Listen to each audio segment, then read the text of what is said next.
As we all know, fossil fuels are the leading source of electricity to everyone. So I would say that it is going to be fossil fuels such as natural gases or coals. So kasi is source of electricity is from like Meralco. Ganun. Meralco. So Meralco. At home, I think our maximum electricity bill will be 40 at here outdoor since apat tayo. Sometimes it's So pagkakatanda ko lang sa mostly this past months is 300 to 400 ang mga binabayad dito sa dorm. Pero different pa siya sa amin doon sa bahay. 100 lang kasi nagdo-dorm ako kaso yung expenses sa bills is included nandun sa rent namin. Pero may additional na 100 kung may dala kang electric appliances. 100. Parang lang dun sa high school lang. 200 to 300. siguro yung power outages. Ang problems na aking na-face siguro is the outage of power, especially na need yung electricity. Kaya kapag nawalan is mahirap na, lalo na kung lobat na cellphone and may work kang kailangan gawin. Mostly, nagka-cut off siya time to time, pero nabalik din naman agad siya. Wala naman, hindi naman nawawalan ng kuryente. Mas common dito talaga yung outages.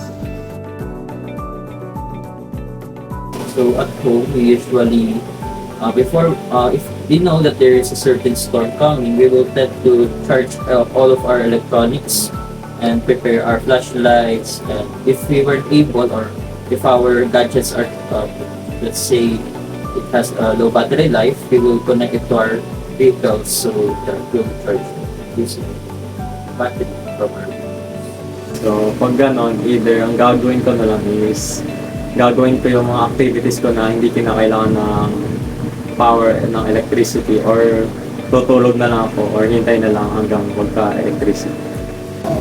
Nakakain or natutulog. Nakahiga lang, para hindi yung kayo dito.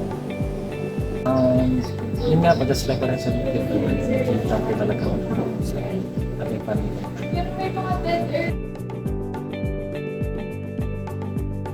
I'm willing, but since due to my current task, I may not be able to participate with, but I'm still willing. Siguro dito is if I have the chance to participate this, I would gladly sasama ako dyan pa-participate para lang to help others na kung ano mang kailangan. Yes, if I can, pero mas focus muna ako ngayon sa studies. Yes, willing. Pero mas prioritize ko yung school works. Yes po, if may, since this happen, may community involvement and basically, if mag-benefit po din yung community, why not? Of course, so renewable energy. So katulad na lang sa mga places na malayo sa urban, sa mga cities, diba?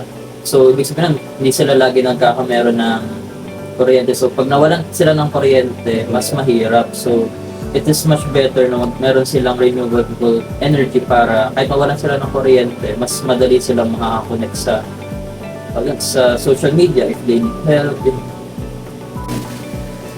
Siguro makakatulong naman talaga siya dahil especially pag mga bagyo is pag nawawala ng kuryente kapag naano yung mga poste pag nasira, so mawala tayo ng kuryente. So maganda na yung may renewable sources. Example na lang is yung mga solar panel, windmill na nagpro-produce ng electricity galing sa hangin or sa liwanag ng araw. Yes, kasi hindi unlimited ang energy. So kung may renewable tayo, mas magiging helpful talaga siya sa mga disasters. Yes, kasi kung wala yung Meralco, hindi naman mawawala yung mga renewable source. Yes po, since nowadays naman uso na talaga yung like mga solar, yung sa mga turbines, and yun nga, plus mas isa yung nose nakaka-benefit talaga sa community. I'm aware of it. Yes, dahil hindi na nakarinig, nakakita na rin. Yung kakasabi ko lang kanina na windmill and solar panel energy source. Yes, katulad ng windmills tsaka mga water turbines. Yes. Or yes, Yes, if it means giving us lower electricity bills and lesser pollution, so yeah, it would be a good use alternative for electricity.